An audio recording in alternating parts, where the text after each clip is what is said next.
just to repeat what Jim was talking about, appreciate y'all being here. I'm going to talk a little bit about me and how this thing came about, so we all know what's going on and why. So I started in strength and conditioning in really in 1999, but when I was in high school, in the late 80s, I got to work with a guy by the name of Brett Adams. And he was a local guy that is from Edmond and went on to play at the University of Tulsa. I became good friends with him and his family, and I got lucky enough to find somebody who back then was really ahead of the game when it came to preparation, strength and conditioning, working out, and those things. He allowed me to do things I was unable to do physically and mentally, and I owe that guy a lot. Fortunate enough to go on to play at the University of Arkansas in 1990 was my first year there, and Coach John Stuckey, and if you have anything to do with the strength and conditioning world and you do not know who John Stuckey is, you might need to take a few steps back and go learn about the history of strength and conditioning. He was one of the founding fathers of it. I was fortunate enough to work under him, and that guy really gave me the spark and showed me exactly what it took to what we needed to do in the weight room and how it transferred over to the field. But also, more importantly, how it transferred over for me personally. As a young kid, I went to the University of Arkansas at 17 years old. And so, you're recruited, people are patting you on the back, everything's great, and then you get there and then reality hits. And I'm holding bags and I'm on the scout team, I'm thinking, oh man. But this guy poured into me. And I knew when he started doing that, it gave me an opportunity to play at a high level. And so I wanted just to share that stuff that he shared with me, and that's the reason I got into coaching, was because of John Stuckey. And I saw him at a coach's clinic in the late 90s when I first started this, and I wanted to go up to him and thank him. He's at the University of Tennessee at the time. And I just wanted to go shake his hand and tell him thanks for pouring into me, and the reason that I'm here today and trying to learn and get into this business is because of you. And I just wanted to thank him for that. And he told me, he goes, Jared, I knew you were going to be a strength coach the minute you stepped into the weight room, just the way that you worked and you were coachable.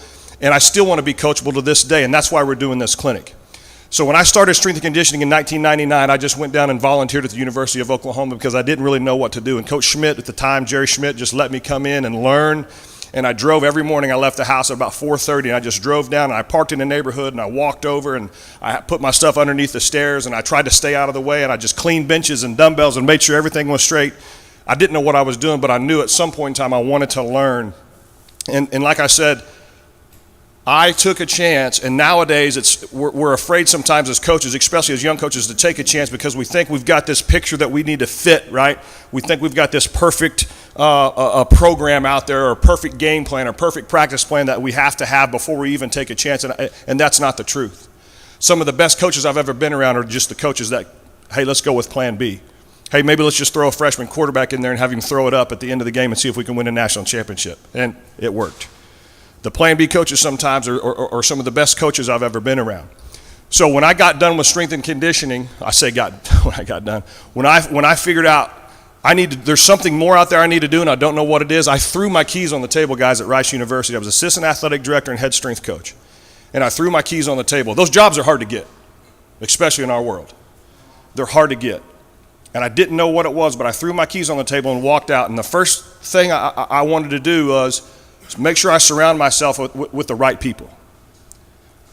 This vision and what we're doing, I was told would work well in Florida, maybe the Houston area, Phoenix for sure, and around LA and California. What you're trying to do, Coach K, will work in those places. Where are you thinking about going? Well, I'm going back to Oklahoma City. Well, what are you going to do there? Well, what I just told you. Well, I don't know if it's going to work in Oklahoma City. I said, then you don't know Oklahoma City. So let me give you a small example of what I'm talking about. I contact a few friends and say, what are you doing again? Oh, I'm doing a Coach for Kindness clinic. You are going to do a Coach for Kindness clinic? I'm like, well, yeah. Well, hey, I'm trying to keep learning. I'm trying to do a Coach for Kindness clinic because sometimes, like, well, you play football, that doesn't really go together. But when I told them, here's what we're trying to do, here's what I want to do, can you help? How can you help? People like Bart Terrell, who I've known forever, has taken me to get coffee, introduced me to people, has put me back into this community. Eote Coffee just dropped off coffee today. Humble Donuts, Reese Travis came and brought a whole bunch of donuts. City Bites, I want to make sure I don't miss anybody, came and dropped off breakfast burritos. How many people are coming? I don't know. maybe hundreds. They were all fired up. And so they brought breakfast burritos, and they're bringing lunch boxes for us later. Every person I called and asked for help in this deal said absolutely yes. And they asked why I brought it to Oklahoma City. Because people here, to me, are what it's about. My first hire was one of my former players who called me when I was at the University of Kansas. He's one of my former players, Tip Graham. And he was at University of Central Oklahoma when I was a strength coach there. I then went on to the University of Kansas, and I get a phone call, and he said, Coach K, hey, this is Tip Graham. How do I get into strength and conditioning? I said, you need to take 2 days off and quit. What? Yeah, you don't want to do that. You need to get into the medical field. You need to go sell pharmaceuticals. You need to do something to take care of your family. You need to get out and do, no, I don't think I want to do that. This is what I want to do. I said, listen, man, it's going to be a long road. You got to put your time in. Right now, this is coming from someone who volunteered and drove down to Norman, had no idea what he was doing. I said, you just got to put your time in. It's a tough business to get in. You're going to work long hours. You're not going to make a whole lot of money. How's that sound? Well, yeah, no, that sounds okay. I just, this is really what I want to do. I appreciate what you shared with me. And what I have that flashback to Coach Stuckey, sharing our stuff. And so he went on and did an internship with Colorado Rockies. He did an internship with LSU, got his master's degree at Auburn University when they won a national championship with Cam Newton. He went on and worked with the Houston Texans. And when I was down in Houston at Rice University, I tried to hire him. It took a while, but I finally got him there. And when I left Rice University, he took over. He then went to the University of Louisiana Lafayette. And when I first had this idea, I called him, and I may have tricked him because I said, would you know anyone interested in, and I gave him the vision. He goes, yeah, let me think. And he calls me back and says, I'll do it. And I thought, oh, yes. The point is, I knew I needed to invest in people first. If I could invest in people and get the right people around me in the right community, all this could happen. All this could be reality. Still a risk, but when you have a great support system, you have people with the same vision, the same work ethic, it can happen. And people ask me all the time, why do you always wear that work shirt? And what do you think I say? Because I'm working. And it's maybe kind of an old school mentality, and that's the thing we want to talk about today as coaches. That we always say, what? The kids have changed, society has changed, and maybe that's true. But our product has changed, right? Over the years, our product has changed a little bit, whether it's coaching, because I remember when I played, it was a cloud of dust. We huddled up. We ran maybe 50, 60 plays a game. We huddled up. It was a cloud of dust, then we huddled back up. Nowadays, it's what? It's spread offense. It's no huddle. Let's get the snap going every 20-something seconds. I mean, it's unbelievable what they're doing. The game has changed. The preparation has changed, but has our delivery changed? That's the thing we want to look at today, has our delivery changed at all of how we're delivering our message, how we're getting people on the same page. I have kids now. The harder I am on my kids, the more they want to do what? Not listen. Even when it comes to this stuff. No, Daddy, you don't know anything about speed training. You don't know anything about lifting weights. I'm like, what? No, yes, I do. Get in here. This is what you have to do. I know this isn't a hobby for me, it's a job. All those things that sound cool, but it doesn't resonate with them. So how do we drop breadcrumbs? How do we lead them there? We have the big picture in mind, so how do we show them and let them go their own way? As coaches, we have a platform I don't think that we understand the enormity of. We have a platform to make changes in people's lives, especially at an early age. It doesn't matter where you coach. And I think I've done it too, I think some of the hardest coaching is with these younger kids. Because I don't know if it's the hardest, but it's the most crucial time, because that's when they're the biggest sponge. Maybe in colleges is probably harder than when they're young, because they got it all figured out at 18. At least I did. I had it all figured out at 18. But it's crucial that we understand our platform and understand our delivery system and the opportunity that we have on a daily basis. And sometimes I think that we don't remember that, but we have an opportunity to show these kids about moments and understand that success is a lifestyle. Success is not a moment. And we have all these social media things, we have all these cool deals out there that is really a highlight reel, right? It's a highlight reel society. And a lot of times we compare our work, our behind the scenes stuff, to other people's highlight reel. And that's not something that we can function in. We need to understand that these kids, we need to show them what the success looks like, and really how do we stay motivated how do we stay hungry when the pantry is full?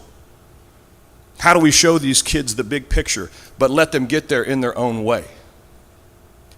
We want to teach them not what to think, but how to think, and let them find their own path and help them. We sit around and meet and you're going to hear these people talk, and I'm very fortunate to surround myself with them, but we talk about being athlete focused.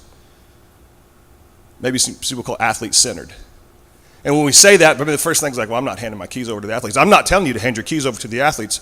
I'm telling you have a different perspective. And if you can't get people in your team to align, if we're on the same page and we're really athlete-centered and we care about these athletes and we have a servant heart and we want to coach, then you have to get your team. If you're the leader, and even if you're not the leader, we'll talk about that too.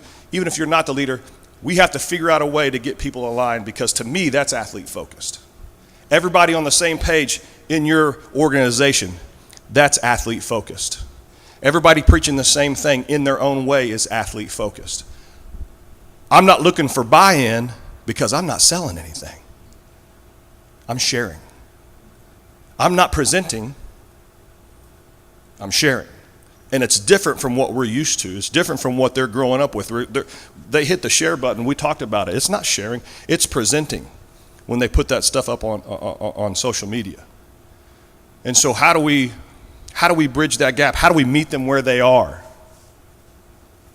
and drop breadcrumbs to get them where we know they ought to be? Because coaching's hard. We really have to make these kids do what they don't want to do on a daily basis to achieve what they've always wanted to achieve, and that's a tough job.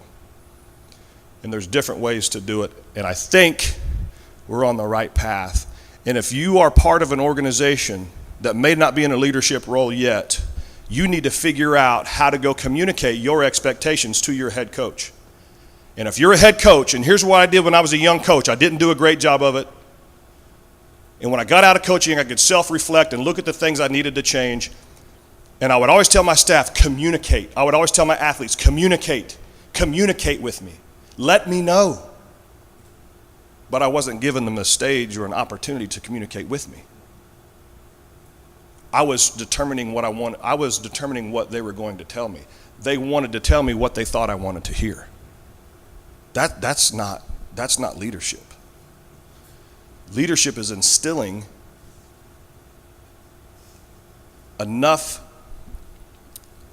positive influence in your staff or in your team that they are willing, they can come to you and share their stuff with you. Because a lot of times we think transparency, there's no gray area, is being a good coach. But that's intimidation to some people, especially young athletes. There's no gray area. This is what it is. This and that. And so sometimes they're afraid to speak up. So how do we balance that? How do we create an environment that they can communicate with us? And I think part of it, what will help us, is we have to show vulnerability too. A lot of times as coaches, we put on this persona that whatever you need, you come to me and I'll take care of it. We have to show that we're human too. When we talk about sports development, all those other things, and Jim said it, it's really about human development. We have to show a side that we're not perfect. We can't take it all on by ourselves. There's things that I'm not good at. That's why I rely on so many of my staff to do what they're good at. And I'll leave you, this is one of my favorite things to say, and everyone knows it, and I'm going to leave you with this. Bull, I know you know about potluck dinners. Correct. And they're the best things I've ever even heard of. Does everybody know what a potluck dinner is, right? Okay. You're telling me all I have to do is bring the green beans? And I can feast? Yeah, just bring the green beans. The green beans almondine that you do with the cheese and all that stuff on top is perfect. Just bring that. Well, no, I can do more. I can bring more. I mean, you want me to bring some burgers? I can bring steak. What about the potato salad? No. Just bring what you can bring to the table, and we can eat like kings and queens. I think a lot of the time we try to bring too much to the table. We try to be too much for everybody. That's not what it's about. It's about surrounding yourselves and letting other people rise while you go to the background. And that's tough. It's tough to move from the prove it stage to the improve it stage. And as a coach, that's really what we're trying to do. We've had our time. We are trying to share our stuff and put our kids in the best possible scenario to be successful as a person. That's our main job. And to do that, we've got to kind of take a back seat. And that's hard to do sometimes. Hopefully today, as you start hearing these presentations, and like I said, you'll see how fortunate I am to be around individuals who absolutely raise my level. And when I go sit in that conference room every Wednesday at 10:30, I'm thinking, what am I doing in here? But it's my job to bring the meathead strength coaches together and the doctors and the psychologists and the therapists and get them in the same room because I want to be athlete focused. Anybody here Amazon Prime member besides myself that uses it too much, Amazon Prime? Man, I love that deal. It's unbelievable. Just everything is just, it's right there at your fingertips. And the amazing thing is about Amazon Prime, they have the exact same products as everybody else. You know what they've mastered? The delivery system. Let's have a good day today, all right? Thank you. Appreciate you being here.